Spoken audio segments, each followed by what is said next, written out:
Are के और आप देख रहे हैं आर के ट्रेडिंग। तो दोस्तों 5 सितंबर 2023 है और शिक्षक दिवस हम लोग के भारतवर्ष में मनाया जा रहा है ना। शिक्षक दिवस यानी टीचर्स डे, बहुत सारे लोग बोलते हैं इंग्लिश में टीचर्स डे। चलिए ठीक है, टीचर्स डे है, शिक्षक दिवस है, लेकिन इसी शिक्षक दिवस को लेकर चलिए दो बात कर लेते हैं। क्योंकि मैं इसलिए बात कर रहा हूँ, मैं भी सिखाता हूँ वगैरह हूँ, तो मुझमें भी कहीं ना कहीं फीलिंग आती है कि चलिए मैं भी कुछ तो सिखा रहा हूँ, कुछ तो योगदान दे रहा हूँ, भारत के जीडीपी में कुछ तो बढ़ रहा है।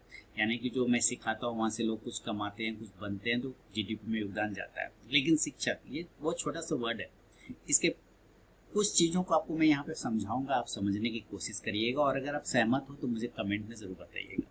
देखिए, सबसे पहले शिक्षक की महत्ता यानी कि इम्पोर्टेंस की बात करते हैं तो सारे लोगों को पता है इसमें कौन सी बड़ी बात है। आप कहेंगे कि इसमें कौन सी बड़ी बात है, शिक्षक ही तो है जो हमें सही रास्ता दिखाता है। जो पुराने चीज़ लिखा हुआ रहता है, शिक्षक पर 10 लाइन निबंध लिखें, 20 नंबर का क्वेश्चन या 10 नंबर का क्वेश्चन एग्जाम में आता है ना। शिक्षक दिवस पर 20 लाइन 20 पंक्तियाँ लिखें अपने भाषा में, है ना।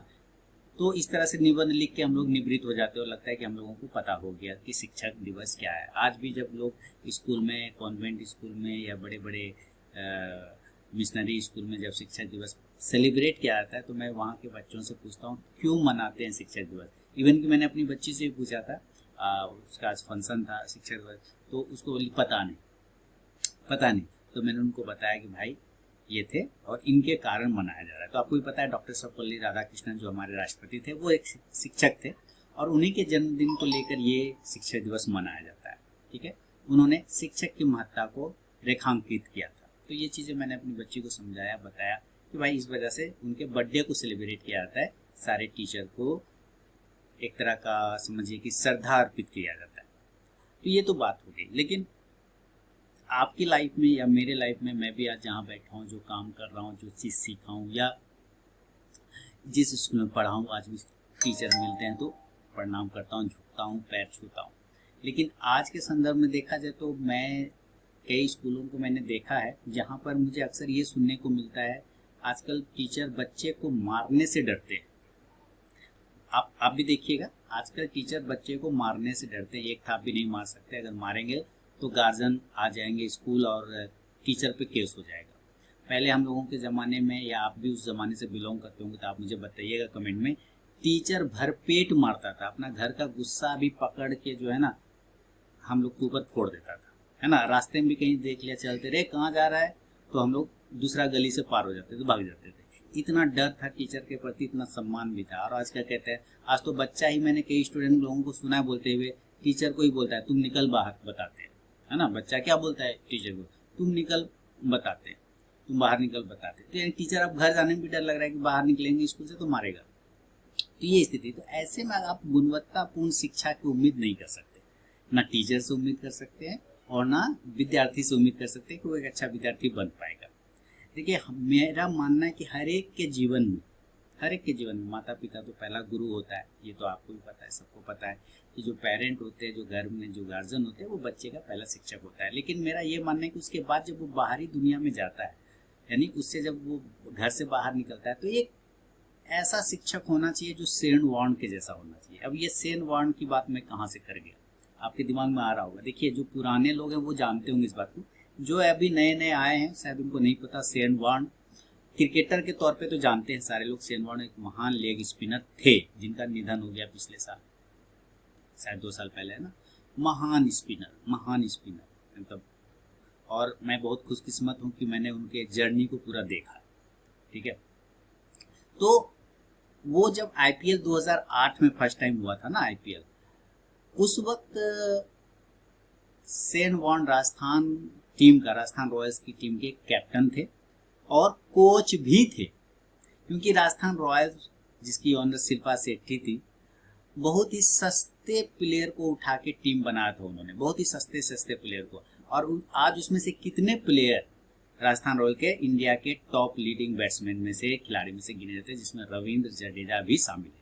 रविंद्र जडेजा सबसे पहले राजस्थान रॉयल से खेले थे, 2008 में उनका सिलेक्शन हुआ था आईपीएल में, और उस वक्त बहुत पतले दुबले से वो थे।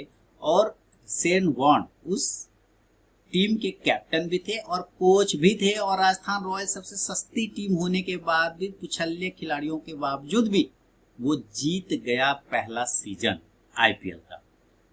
तो वो थे सेन वॉन ऐसे कि जिन्होंने इस तरह की कोचिंग करवाया अपने उन सारे खिलाड़ियों से, अब इस तरह की ट्रेनिंग दिया अपने सारे खिलाड़ियों को। यानी एक अनुभवी खिलाड़ी था और बाकी सब नौसिखिया सब खिलाड़ी था, बाकी सारे नौसिखिया खिलाड़ी थे। आप जाके हिस्ट्री देखेंगे राजस्थान रॉयल्स का तो आपको पता चल जाएगा। और वहां से सेन वॉन ने उन सब को इतना ग्रो किया कि आज वो सारे इंडिया के बेहतरीन बैट्समैन और बॉलर में शामिल होते हैं और राजस्थान रॉयल पहली आईपीएल चैंपियन बनी। तो मेरा मानना है कि हर एक के जीवन में एक सेन वॉन के जैसा कोच होना जरूरी है, जो आपको छोटा बड़ा ना समझे बल्कि एक समान ट्रेनिंग देना शुरू करे। दूसरी बात, मेरा मानना है कि डेनिस लीली जैसा भी एक मार्गदर्शक होना चाहिए। डेनिस लीली ने क्या किया था? डेनिस लीली ने तेंदुलकर को कहा था, सचिन तेंदुलकर जी को, जो भारत रत्न है हमारे, वो बॉलर थे सचिन तेंदुलकर पहले, है ना, बॉलर थे, वो बॉलिंग करते थे। तो डेनिस लीली ऑस्ट्रेलिया के बॉलर थे, वो आए जब भारत, तो उन्होंने सचिन तेंदुलकर को बॉलिंग करते हुए देखा तो बुला के बोला, बेटा तुम बॉलिंग करना छोड़ दो, ये तुमसे ना हो पाएगा, तुम बैटिंग करो, तुम बैटिंग के लिए बने। और उसके बाद सचिन तेंदुलकर भी बहुत अच्छे स्टूडेंट निकले, उन्होंने उनका बात माना और उन्होंने बॉलिंग को छोड़ दिया और बैटिंग को पकड़ा और आज वो विश्व के महानतम बल्लेबाज यानी जीवंत किंवदंती बन गए, है ना। तो सचिन तेंदुलकर, हालांकि वो बीच बीच में स्पिन बॉलिंग करते थे, इंडिया के लिए ऑलराउंडर का भूमिका निभाते थे, आप लोग जाके देखेंगे तो आपको पता चल जाएगा। एक अच्छे बेहतरीन बॉलर भी थे, माने काम चलाओ, बीच में वो बीच के 10 ओवर 8 ओवर वो निपटा देते थे अच्छे तरीके से स्पिन बॉलिंग। लेकिन बैटिंग, डेनिस लीली ने कहा था कि तुम बैट्समैन बनो, तुम बैट्समैन के लिए ही, बैटिंग के लिए ही बने। तो एक सही मार्गदर्शक भी होना चाहिए आपके लाइफ में और एक सही कोच भी होना चाहिए सेन वॉन की तरह। रमाकांत अचरेकर जी का भी यहाँ पे मैं नाम लूंगा। देखिए रमाकांत अचरेकर जी के 2 स्टूडेंट थे, एक सचिन तेंदुलकर और दूसरा विनोद कांबली। तो अब सचिन तेंदुलकर और विनोद कांबली दोनों एक ही गुरु से सीखा, लेकिन सचिन तेंदुलकर को सारे लोगों ने याद रखा है, विनोद कांबली को किसी ने जल्दी याद नहीं रखा। तो इसका मतलब क्या है कि रमाकांत अचरेकर जी ने सचिन को एक्स्ट्रा सिखाया होगा? नहीं, दोनों को बराबर सिखाया होगा, एफर्ट सचिन ने ज्यादा लगाया। तो यही मैं कहता हूँ कि ये कोई भी टीचर ना किसी स्टूडेंट को ज्यादा नहीं सिखाता है, किसी स्टूडेंट को कम नहीं सिखाता, वो प्रॉपर बराबर सिखाता है। लेकिन वो स्टूडेंट की क्षमता पे भी डिपेंड करता है कि वो उसको किस तरह से ग्रहण कर रहा है। यहाँ पे बहुत सारे, जैसे आप लोग स्कूल से पढ़ के निकले, किसी स्कूल से पढ़े ही होंगे सारे ने, सब के सब। तो आपके स्टूडेंट क्लास में 50 बच्चे थे, तो 50 को टीचर ने जो सब्जेक्ट पढ़ाया वो बराबर बराबर सुनाई पड़ा होगा सबको, है ना, नहीं एक सा पड़ा। उसमें से क्या हुआ कि 50 बच्चों में से 5 बन गए आईपीएस ऑफिसर, 4 बन गए आईएएस ऑफिसर और कुछ किराना स्टोर खोल के बैठ गए, बाकी चोर लफंगा बन के घूम रहा है। अब ये बताइए, क्या उन 5 जो आईपीएस या आईएएस बने, क्या उनको उस टीचर ने अलग से पढ़ाया? नहीं ना, बल्कि सबको बराबर बराबर पढ़ाया। तो फिर क्या अंतर पड़ गया? अंतर पड़ गया विद्यार्थियों की भी क्षमता पे डिपेंड करता है कि कौन सा विद्यार्थी किस तरह से उसको ग्रहण करता है। तो कोई भी शिक्षक, जब आपको शिक्षक की महत्ता की मैं बात बता रहा हूँ कि एक शिक्षक क्या रोल प्ले करता है। जब सिकंदर निकले विश्व विजयी के लिए, है ना, विश्व को जीत लेने के लिए सिकंदर निकले, तो सिकंदर और जब भारत की तरफ आने लगे तो उन्होंने अपने गुरु से पूछा, उनका गुरु थे अरस्तु और अरस्तु के गुरु थे प्लूटो, है ना। तो अरस्तु से पूछा सिकंदर ने, अलेक्जेंडर द ग्रेट ने, कि गुरुजी इस बार हम भारत जा रहे हैं जीतने के लिए, बताइए क्या लाऊं आपके लिए भारत से? उन्होंने कहा एक शिक्षक को लेके आ जाना, अगर ला सकते हो तो एक शिक्षक को लेते आना भारत से। इसी तरह जब नेपाल आर्थिक स्थिति, मतलब नेपाल की स्थिति बहुत खराब थी, आप पढ़ेंगे इतिहास, जाके जब पढ़ेंगे अपने देश की गौरवशाली इतिहास को, जो कि उम्मीद है बहुत सारे लोग आजकल फेसबुक इंस्टाग्राम में बिजी रहते हैं, नहीं पढ़ते, खासकर आज के जनरेशन, और इस वीडियो को भी नहीं देखेंगे आज के जनरेशन, क्योंकि इसमें नॉलेज बहुत सारी आपको मिल सकती है, इसलिए नहीं देखेंगे। तो वो इंस्टाग्राम रील में बिजी होंगे। तो इंस्टाग्राम और रील्स की दुनिया से बाहर आइए, फेसबुक की दुनिया से बाहर आइए, अपने गौरवशाली इतिहास को पढ़िए। जब नेपाल बहुत ही बदहाली के दौर में था, आप पढ़ेंगे, तो नेपाल के राजा ने भारत से सहायता मांगा, तो भारत ने जानते क्या किया? भारत ने सिर्फ विक्रमशिला विश्वविद्यालय, जो कि हमारे भागलपुर में स्थित है, विक्रमशिला विश्वविद्यालय, वहां के एक प्रोफेसर जो आचार्य थे, वहां के समझ लीजिए प्रिंसिपल आचार्य, हेड, अतीश दीपंकर, आप सर्च करेंगे, गूगल करेंगे, पता चलेगा, अतीश दीपंकर, उनको वहां भेज दिया गया नेपाल में। जबकि नेपाल के राजा ने भी कहा कि भाई मुझे मदद चाहिए, शिक्षक क्यों दे रहे आप? तो यहाँ के राजा ने कहा कि आप घबराइए मत, यही है जो आपके देश को सुधार सकते हैं और आपके देश की बदहाली की स्थिति को बाहर निकाल सकते हैं। अतीश दीपंकर, आज अतीश दीपंकर को जब आप नेपाल में देखेंगे तो वो भगवान की उपाधि प्राप्त है उनको। उन्होंने नेपाल को बदल के रख दिया। तो एक शिक्षक की महत्ता ये होती है। देखिए ये सारी चीजें मुझे कैसे पता, आप कहते होंगे कि इस उम्र में आपको इतना चीज कैसे पता।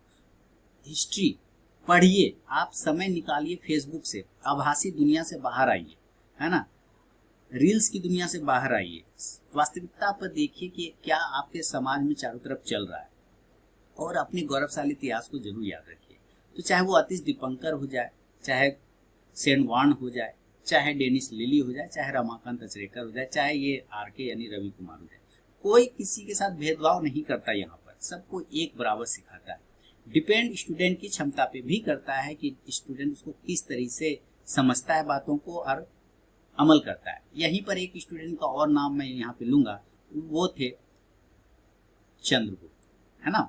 चंद्रगुप्त जो कि जिनके गुरु थे चाणक्य, जिनको आप कुछ लोग, आप अगर चाणक्य का ओरिजिनल नाम जानना चाहेंगे तो आप, उनका नाम क्या था, विष्णुगुप्त शर्मा जी थे ना। तो उन्होंने ही पंचतंत्र लिखा था, वही चाणक्य कहलाए, वही कौटिल्य कहलाए, और वही चंद्रगुप्त के टीचर भी थे, गुरु भी थे। उनको वहाँ एक साधारण लड़के को पूरे अखंड भारत का चक्रवर्ती सम्राट बना दिया उस चाणक्य ने। गुरु की ये क्षमता होती है। चाणक्य ने कहा था एक बार धनानंद से, धनानंद कौन था, मगध साम्राज्य का बेहोश राजा, यानी कि जो मद में चूर रहता था, मतलब अपने में गैस में रहता था, हवा में। कहा था जब उसके पास गया था तो उन्होंने कहा तो उनको बेइज्जती कर दिया, है ना। इसके पीछे लंबी कहानी है, लेकिन शॉर्ट में समझिए कि धनानंद उनको बेइज्जत कर दिया। तो उन्होंने कहा था कि मत भूलो धनानंद, एक शिक्षक की गोद में सृष्टि का निर्माण भी पलता है और सृष्टि का विनाश भी। यानी एक शिक्षक चाहे तो पूरे सृष्टि का निर्माण भी कर सकता है और एक सृष्टि का विनाश भी कर सकता है। इतना क्षमता होता है शिक्षक के बारे में। तो शिक्षक दिवस सिर्फ कॉन्वेंट में जाके डांस गाना हेन तेन डीज डेट और ये सब करने नहीं। आप घर में भी अपने बच्चों को बताइए कि शिक्षक दिवस मनाते क्यों, उसकी क्या महत्ता है, क्या इंपॉर्टेंस है। जब आप बात करेंगे घर में तो पता ही नहीं चलेगा बच्चों को ये बात पता नहीं, पता है क्यों, क्योंकि उनको बताया ही नहीं गया। कैसे नहीं बताया, क्योंकि वो उसका पढ़ेंगे आगे की तरफ में। हम लोग आधुनिक चीजों को पढ़ेंगे, नए नए चीजों को समझेंगे, नए नए चीजों को जानेंगे, लेकिन अपने गौरवशाली इतिहास को भी तो नहीं भूलना है वो, क्योंकि इतिहास ही बताता है आपका वर्तमान क्या बन सकता है और वर्तमान बताता है कि आपका भविष्य क्या बनता है। ठीक है, तो इस चीज को हमेशा याद रखिए। तो चीजों को आप भी समझिए, है ना। ऐसा नहीं कि आभासी दुनिया में रियाज के लिए एक नया शिक्षक बना है,